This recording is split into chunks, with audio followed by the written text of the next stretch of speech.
Now, having gone through the prison system and having watched the video that I have posted on how the young men have found themselves in prison, I found it very important for me to be able to teach and explain to every poor boy child who is listening to me at this moment. For us to be able to get very clear, the information I'm trying to put across is because of the experience. I want to use an example of the Bible. The Bible says that Jesus himself says no one has gone to heaven except he that came from heaven, and that is Jesus Christ. Which actually means that the only way we can know about the heavenly kingdom is through the person of Jesus. But there is nobody who has told us that I have been to hell and back, and therefore I am able to tell you the experience of what happens in hell. There is no record of that. And so at this moment, I want to advise every person who is listening to me on this script or this video that the information we are driving across to you through the memories of those who have been to prison, through the archives, we call it the from chains to crowns, from Yellow Ribbon Initiative Africa.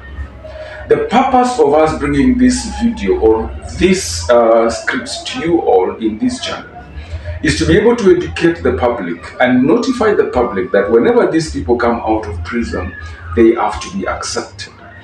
And it is important to always learn from them, because just the same way I've used the experience of Jesus Christ having been to heaven and nobody has been to hell and back, these are people who have been to prison and back, and therefore they have the best people to teach us on what happens in prison.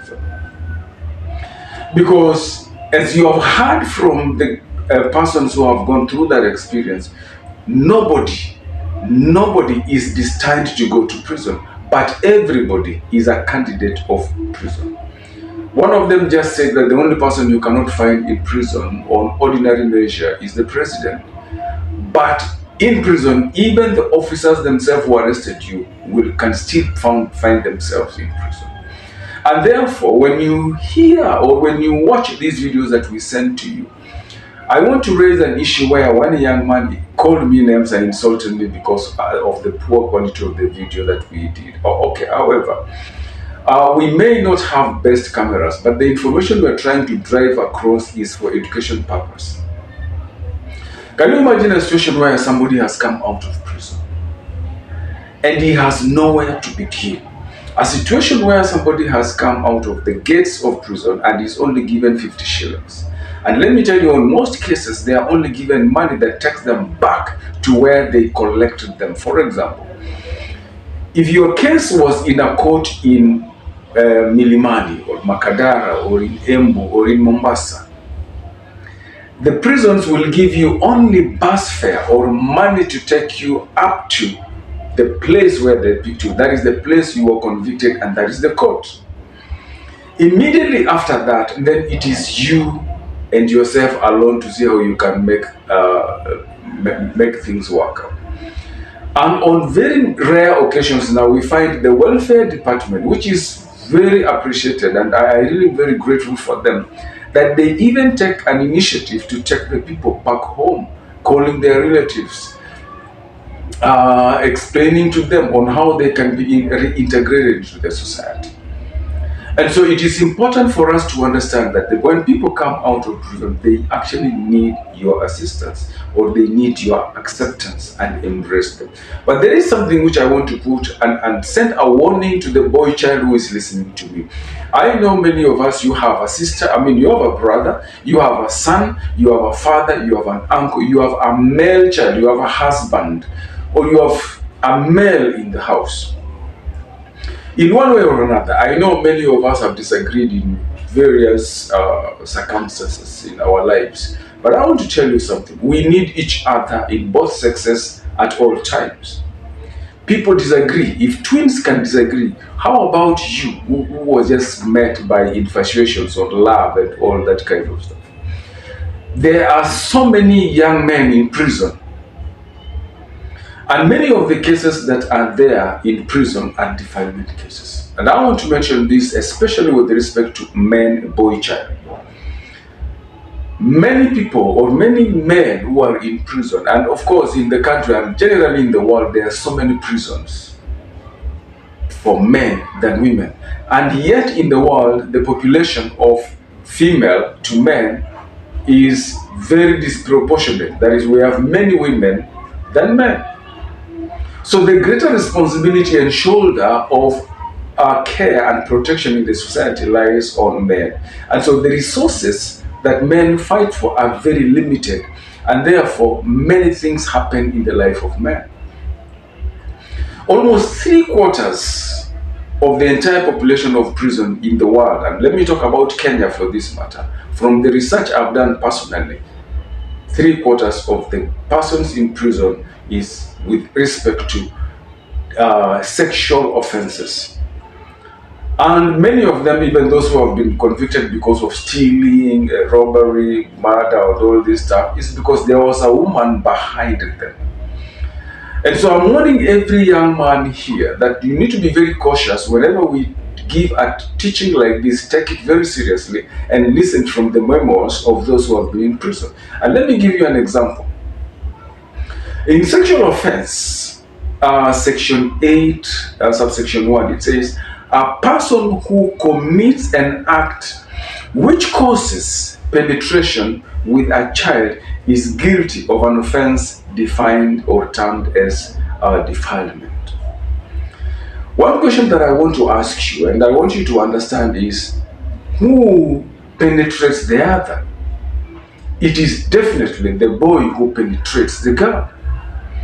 And that is what I want us to look at before we go about the age. Because now, when it goes to somebody having sexual intercourse with a child of below 14, 15 years and all that, you just have a problem.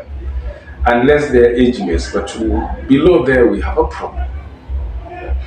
But I'm talking this because we had a case where a boy was 16 years and a girl was 18 years. When they had sexual intercourse, the boy was taken to prison. And this is very problem when it comes to a matter like this, or a section like this.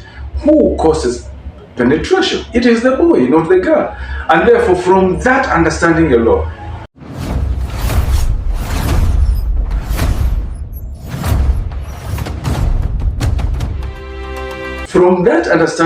you will get to know that this is a case, or this is an act that is contrary or against the boy child. Apart from, of course, we have cases of sodomy, which has been there in the penal code. But this act was enhanced or brought into effect to protect the girl child, which is in a positive measure. But the problem is it has been misused by the society. When you go to prison, you will realize that many people who are in prison because of this case are those from the, let me call it, the poor sector, the slums. You cannot find, it's impossible. I have never found anybody from the high-end areas like Kileleshwa, the higher upper areas, where they have brought in an accusation or allegations of or imprisoned because of a defilement case. And therefore, this is telling us that defilement cases are associated with poverty. And many of these people are settling scores.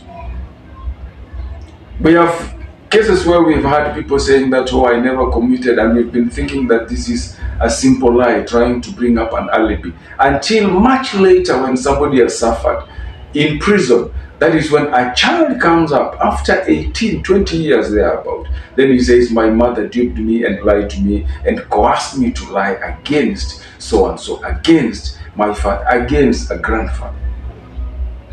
I had a case where a man who had prostate cancer, and he could not perform because this side was weakened and he couldn't, but he was still brought to prison because of a case of defilement. And the child he defiled, this is an old man who was 82 years old, and the child whom he's saying that he defiled was 16 going to 17 years.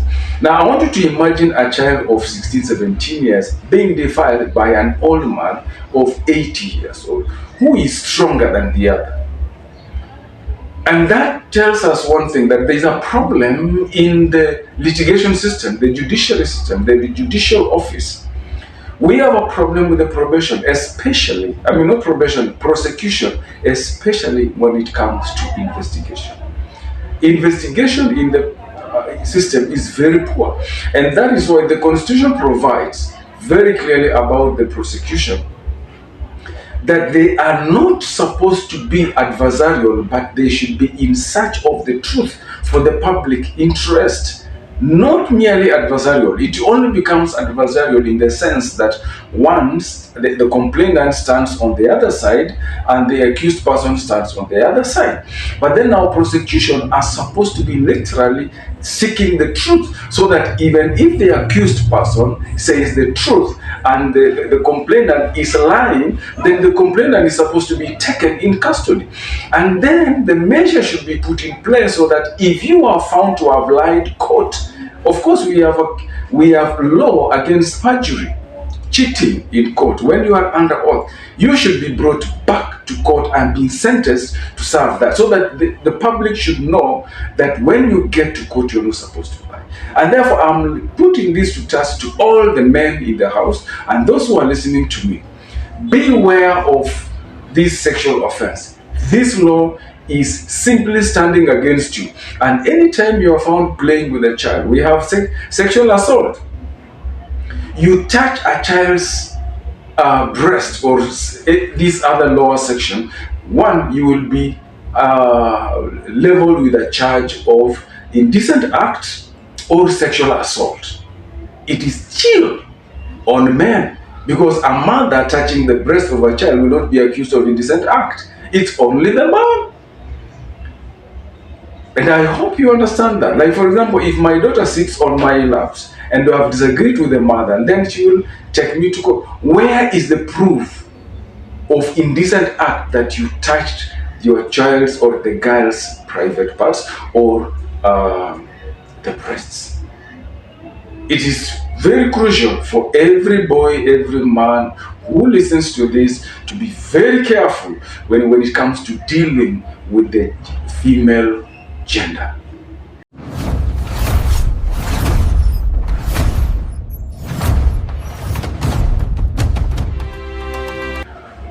And so at this point, then, it is important for us to know that the Sexual Offense Act, or the Sexual Offense Act, yes, has been weaponized by people to destroy the lives of many young men. And if the trend proceeds as it is, then in a few years to come, we shall have many young men in prison. And that is why what we do now in the Yellow Ribbon Initiative is to make sure we train and teach every person to understand the law and the human rights, and also understand your rights, especially when you are taken to prison or to court, when you cannot afford an advocate. When you cannot afford an advocate, you have the responsibility to conduct even a paralegal person or a community person to come and help you on how you can defend yourself in a case like this. And so you can also DM me wherever you are. If you can get this, I will be able to assist you on how to defend yourself in cases when you are in court. So beware on how you handle the girl child. The girl child is protected because they have their own act to protect them. Boy child, you don't have an act that protects you. You are on your own. Until things work out, that is the position. Study that act, the Sexual Offense Act, and you will know. For example, if you go to a hotel, because I had another case also, where the woman agreed with a man and went to a hotel, they had their nice time, but the boy failed to pay. It was changed to an act of rape. It happens.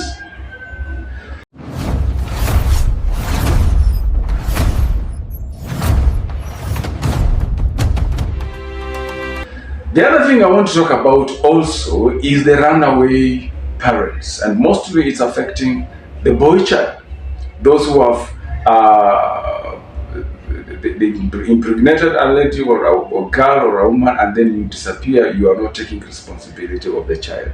Now, I have good news and bad news for you. Well, good news is for your joy. The lady having the child, custody of the child, may not come to court or may not take you to court. But listen, don't take chances. Article 53 of the Constitution of Kenya provides the protection of the child. And it says that every child is entitled to a name, identity, parental, father, parental care, and all that. And now, when it comes to sub-article sub-article 1 E, it says every child is entitled to parental care by both parents. And regardless of the situation of your marital status, then every child has a right to care by both parents. It doesn't matter whether you are in marriage relationship, no. But as long as your child or the child has your genetic constituents, your DNA, you have to take responsibility of that child. And therefore, the mother who has custody of that child has a right to go to court and call upon you to come and take care of that in your absence. And that is calling upon all men and all women who have run away leaving their children to responsibility and accountability. Don't go around throwing jabs all over the place thinking that you will not be caught. A time is coming, and it's very soon, because there is something working out in the government to bring up sanity in the sector of relationships. Children must be brought up in a settings of a family, not in institutions. There is a difference from a child being brought up in a family setting and that child who is brought up from a child care center or an institution. Some of them are in Boston institutions. So we need to understand that we have a responsibility. So anytime you know that you have children out of wedlock, your time is coming. Beware, boy child, beware on how you respond to situations. Control yourself, otherwise prison is for everybody. Those who have been there, you have heard the voices from the prisons. It is not good, and it will not be business as usual. Take care, and God bless you.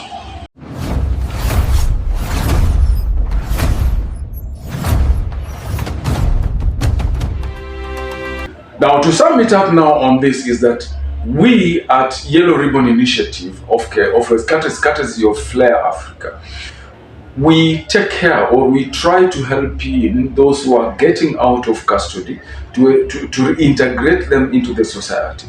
And some of the procedures that we do is we ensure that they get their IDs, because along the way some of them lost their ID documents. We are going to help them get their ID or secure their documentation.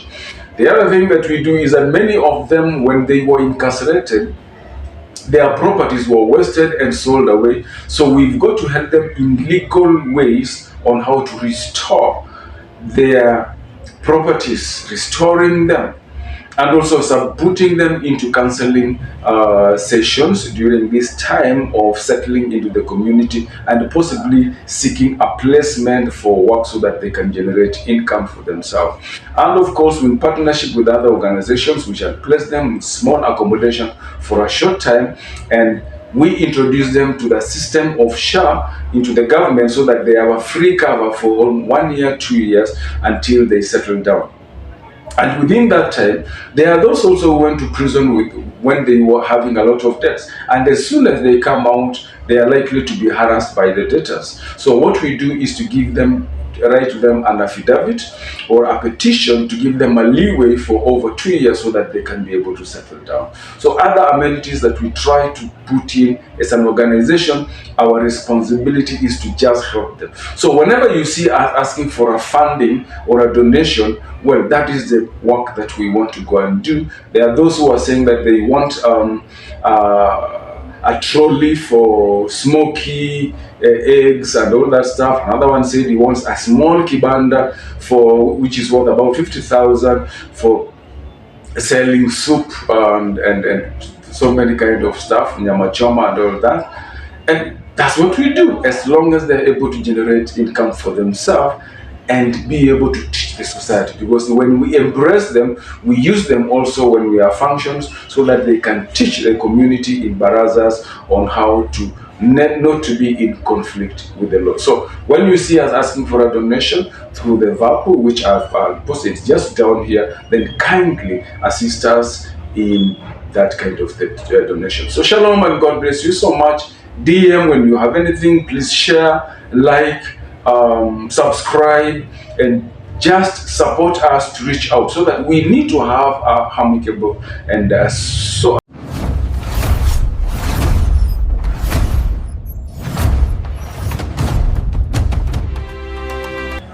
in industrial area alone, which is the main remand center in this country, the population, the capacity of the prison is about, the remand prison is about 2,700, 3,000 inmates or remandees and all that. But currently, there are over 4,000. Why?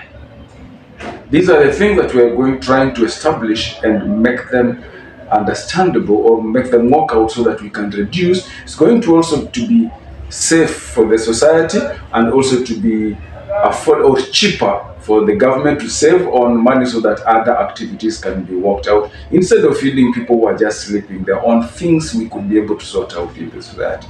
Mediation is key. Sort out your problems within the community, so that the government can only handle issues like robbery with violence, defilement of very minor children, and arson, treason, those major crimes. But issues to do with personal crimes like cheating, stealing, small things, obtaining, and small monies, people can talk out, so that we and agree. Because if somebody took away your 3,000, okay, let me say 100,000 shillings, by putting him to prison, what do you get out of that? Better set an agreement on how he's going to refund the money, and we sort out this matter. So thank you very much, and support us to reach out to the entire world, so that we may be able to grow together. And as long as you support us, we will put you on record, so that we keep you track on what we are doing. God bless you.